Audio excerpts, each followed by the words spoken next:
experimentan un riesgo, una eventualidad y se recuperan muy rápidamente, no me importa eso, la verdad. Lo que encontramos en la cadena de suministros es que no te recuperas muy rápidamente y eso es algo muy importante tener en cuenta también. Déjenme darles una analogía. Muchas veces ustedes se enferman. Digamos que me dio una gripa. ¿Acaso es algo importante? Si me da una gripe común o una pequeña fiebre, eso no es algo importante. Voy a estar 2 días en cama, me recupero, voy a trabajar normalmente después. Cuando veo los riesgos en la cadena de suministros, me imagino un ataque, un infarto. Si tengo un infarto, esto sí va a ser algo muy negativo para mí, ¿verdad? ¿Y cuáles son las implicaciones que trae eso? La forma en que yo solía vivir antes ya no lo voy a poder seguir haciendo por los próximos 2 o 3 años y tal vez nunca vuelva a estar en mi estado original. Entonces no me importa tener una pequeña gripa y una fiebre, pero no quiero tener un infarto. Y eso es lo que tenemos que tener presentes desde la perspectiva de la cadena de suministros. Un riesgo en la cadena de suministros es como un infarto y es algo que vas a querer evitar. Y vas a querer evitar las consecuencias financieras que conlleva esto. Bueno, nuestra cadena, las cadenas de suministros tienen más posibilidad de experimentar interrupciones hoy en día que hace 10 años. Y mi respuesta es sí. Y una de las razones por las que sucede esto es que vemos en un ambiente global a nivel de cadenas de suministros y es difícil encontrar un producto que sea fabricado en un país en particular o en un área en particular. Generalmente van a encontrar que la mayor parte de las compañías están lidiando con las cadenas de suministro globales y cuando estás lidiando con este tipo de cadenas de suministros, la complejidad para administrar la cadena de suministros puede crecer y se vuelve más difícil. Una cadena de suministros más compleja, más posibilidades va a haber de que haya algún tipo de interrupción o problema. Aunque la globalización trae muchos beneficios, también está incrementando los riesgos entre las cadenas de suministros y me he encontrado con muchos ejemplos en donde las compañías que trabajan con una cadena de suministros global y estas fueron las que causaron el problema. Boeing es un ejemplo clásico de esto. Nos gusta confiar en el outsourcing o la tercerización. No lo hagamos. Más bien encontremos a alguien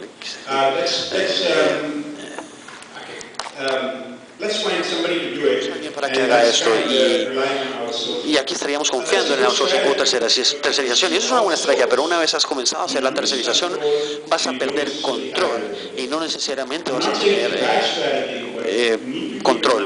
No estoy diciendo que sea una estrategia mala, pero mientras más hagas tercerización, menos control vas a tener sobre la cadena de suministros y por lo tanto los problemas pueden surgir en la cadena de suministros. Es una gran estrategia. Un proveedor le damos mucho negocio, mucho volumen y ellos me dan un costo más bajo. ¿Qué sucede si ese proveedor no trabaja a tiempo? Por ejemplo, si en un mes no dan la cantidad de elementos y esto va a crear un problema muy grande.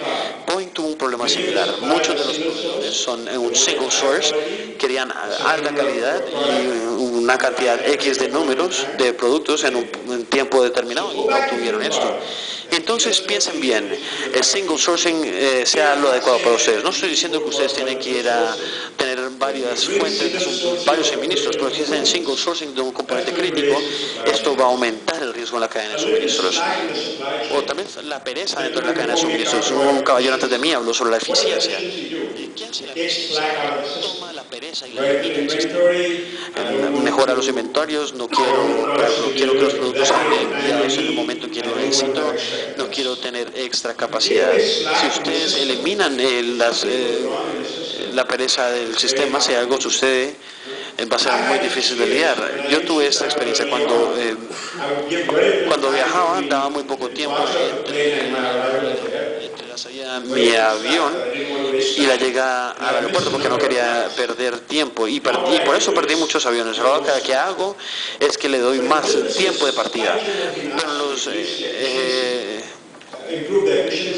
A las compañías les dicen que mejoren su eficiencia y eso hace que la cadena de suministro sea más sólida. Ahora pensemos sobre cuál puede ser el marco de trabajo para gestionar los riesgos de la cadena de riesgos. Y vamos a hablar más de la estrategia durante la discusión en panel. Yo He intentado crear un marco de trabajo que creía que iba a ser muy innovador, pero cada vez que resultaba con un marco de trabajo, encontraba que este marco de trabajo había existido ya por un par de años. Y es algo muy sencillo de hacer, no es algo muy complicado. Y básicamente tiene 6 pasos a seguir si quieres gestionar los riesgos en la cadena de suministros. Lo primero es identificar cuáles son sus fuentes primarias de riesgos en la cadena de suministros. Si quieren hacer una gestión de riesgos en la cadena de suministros, lo primero que tienen que tener presente es cuáles son las fuentes primarias de riesgos. Y lo que van a encontrar es que hay muchas compañías que no hacen esto de una manera sistemática. De hecho, nadie tiene la responsabilidad de dar un paso atrás y pensar sobre cuáles son los riesgos más importantes. En nuestra vida personal nosotros experimentamos muchos riesgos, pero cuando nosotros damos un paso para atrás y decimos cuáles son las fuentes de riesgos primordiales y de preocuparnos por esas. Ese es el primer paso que tenemos que dar, identificar las fuentes de riesgos. Una vez han visto cuáles son los riesgos, las fuentes de riesgo, tienen que sacar un estimado de cuál es la oportunidad de que, o cuáles son las oportunidades de que suceda esto. Yo llamo eso la probabilidad o la frecuencia. ¿Cuál es la oportunidad de que un 5%, un 10% o un 90% de posibilidades de que suceda esto o esta eventualidad? El tercer punto que tienen que hacer es sacar un estimado de cuáles van a ser las consecuencias financieras si este riesgo surge. La exposición muy alta o la exposición muy poca. Tienen que determinar o tener alguna idea de cuál va a ser la consecuencia financiera. Esos son los 3 pasos. La fuente de riesgo, las oportunidades de que suceda y cuáles son las consecuencias financieras. Cuando hacen este ejercicio van a poder identificar más de 100 tipos de riesgos y cada riesgo va a tener una diferente probabilidad y un diferente impacto financiero. Lo próximo que tienen que tener presente es que no quieren lidiar con los 100 diferentes riesgos que ya he identificado. Quiero elegir algunos de ellos y trabajar en ellos. Entonces el próximo paso sería priorizar los riesgos basado en la probabilidad, qué tan frecuente puede suceder y cuál va a ser el impacto financiero. Una vez han identificado algunos de esos riesgos, van a poder comenzar a crear estrategias y acciones para reducir la probabilidad o reducir el impacto financiero. Bueno, si ven esos 5 pasos, esto no es algo difícil de lograr, es algo muy sencillo. Pero el factor clave es poder repasar esos 5 pasos sistemáticamente y muy pocas compañías hacen esto. ¿Por qué? Porque requiere de tiempo, requiere de algunos recursos y particularmente cuando quieren mitigar los riesgos van a tener que hacer algo de inversión. A veces tienes que comprar pagarle a un proveedor adicional o tienes que tener capacidad extra y ese tipo de cosas aumentan los costos. Por lo tanto, muchas compañías no quieren hacer esto porque quieren ser muy eficientes. El paso final, revisar los procesos de riesgos y mejorarlos continuamente. Cuando comienzas a hacer el proceso de detección de riesgos no va a ser algo perfecto y en un periodo de tiempo van a aprender qué hicieron bien y qué hicieron mal y van a tener que modificar el proceso para identificar riesgos. Ya mencioné compañías como Cisco, Walmart, UPS, FedEx, estas compañías esencialmente están siguiendo los 5 pasos para poder manejar los riesgos. Obviamente los detalles y las estrategias que manejan son diferentes, pero esa es la única forma en que yo podría pensar en explicarles esto si quieren administrar los riesgos. Entonces, en su organización tiene que haber gente que empiece a implementar este proceso y que puedan mejorarlo a lo largo del tiempo. Dame 2 minutos más, ¿ok? 2 minuticos más y termino. Bueno, eso es lo que yo llamo un diagrama de calor. Básicamente lo que dice es que tiene 2 cosas. Si ven, el Y tiene la probabilidad, el eje Y tiene la probabilidad, cuáles son las oportunidades de que suceda. Y esto va de poco probable que pase a muy certero, o mucha probabilidad. Si ves el eje X, tenemos las consecuencias. Las consecuencias pueden ser menores o pueden ser mayores. Lo que hacemos en este gráfico en particular es que tomamos los diferentes riesgos que existen y los incluimos en estos cajones. El primer cajón que van a tratar de ver, los primeros son los que están en rojo. Si hay factores de riesgo que caen dentro de los cajones rojos, hay 7 factores que caen en estas cajas rojas Y estos son los que ustedes en los que se tienen que concentrar. Por lo tanto, tengan presente que si ustedes van a un consultor, ellos van a denotarles cientos de riesgos. Si ustedes no van a poder solucionarlos todos, tienen que hacerlo. Tienen que identificar los pocos que son críticos, trabajen en ellos y asegúrense de que estén progresando a lidiar con estos riesgos. Y una vez hayan tomado cartas sobre ese asunto, pasan al próximo archivo y así sucesivamente. Y lo que esta matriz hace es que les permite mostrar a nivel gráfico cuáles son los factores más importantes. El impacto financiero alto y la alta posibilidad de que suceda. Ciertamente querría trabajar con esos aspectos. En los aspectos financieros pequeños o cuando la probabilidad de que suceda no sea tan alta, ¿por qué debería preocuparme por esto? Entonces tienes que priorizar. No trates de vender la gestión de riesgo como algo que se encarga de todos los riesgos. Esto no es algo posible, va a ser algo muy costoso también y van a tener que tener mucho cuidado.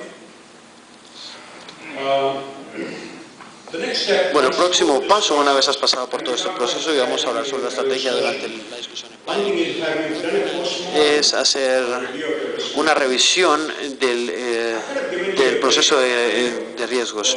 Ya les di un marco de trabajo muy generalizado, pero la forma en que ustedes implementen esto depende de su compañía. Lo que recomiendo es que evalúen constantemente los procesos que están utilizando. Siempre van a poder mejorar. Entonces tomen como ejemplo a Walmart cuando ellos tuvieron un problema, digamos que está relacionado a la interrupción de la cadena de suministros.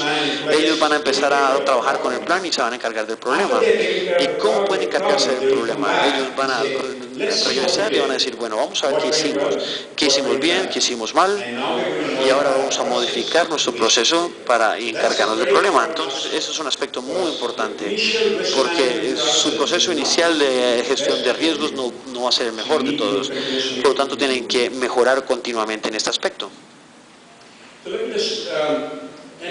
Bueno, déjame terminar con un par de cosas. La gestión de riesgos en cadena de suministros debía ser un factor crítico. En este punto está en gerencia, pero yo estoy seguro que algunos de ustedes se van a convertir en gerentes en el futuro y espero que tengan eso presente permanentemente. Y si no son gerentes en este momento, es de su responsabilidad convencer a los gerentes de que esto es un tema muy importante. Muchas compañías en Estados Unidos han tomado este tema de riesgo de cadena de suministros como algo muy importante, algo primordial. Así que tienen que administrar o gestionar los riesgos de cadena de suministros, van a tener que desarrollar sus capacidades para hacerlo. Eso no va a suceder de un día a otro, simplemente porque quieren gestionar los riesgos. Eso no va a suceder. Tienen que invertir, van a tener que tener la gente adecuada, van a tener que darle los recursos, y eso es lo que va a desarrollar las capacidades al final de cuentas. Walmart tuvo un grupo de 50 personas que eran responsables de determinar los riesgos en la cadena de suministros, y Walmart y otras compañías de ventas al por menor sufrieron muchas interrupciones por desastres naturales. Por lo tanto, si había un terremoto o había mucha lluvia, había una tormenta, había interrupciones, y tenía un grupo de 50 personas y muchos recursos que tenían la responsabilidad de administrar los riesgos. Por lo tanto, desarrollaron la capacidad para poder hacer esto. La forma en que administres los riesgos en la cadena de suministro va a determinar si puedes competir efectivamente en el futuro o no. Mira una compañía como BP, Boeing o Toyota. Ellos han sufrido porque tuvieron riesgo en la cadena de suministros. Y lo último, pueden hacer la pregunta basándose en la información que les he presentado en esta presentación. Ustedes pueden darse el lujo de tener una interrupción en la cadena de suministros. Ustedes pueden tener un problema como el de Boeing, Toyota o BP. Pueden perder 33% del valor de las acciones. Pueden darse el lujo de perder todos sus ingresos. ¿Y cuál es la mejor forma de hacer dinero o mejorar las acciones? Pues dejar de perder dinero. Entonces, ¿qué sucede con la cadena de suministros? Ustedes crean mucho valor, crean muchos ingresos y después tienen un pequeño incidente y con esto pierden todo. Entonces es de mucha importancia salvaguardar lo que ya han creado. Y esto es algo que tienen que tener presentes. Bueno, eso fue todo. Muchísimas gracias por su tiempo y voy a estar por aquí. Cualquier pregunta que tengan voy a contestarla y vamos a poder tener una discusión en el panel. Muchas gracias.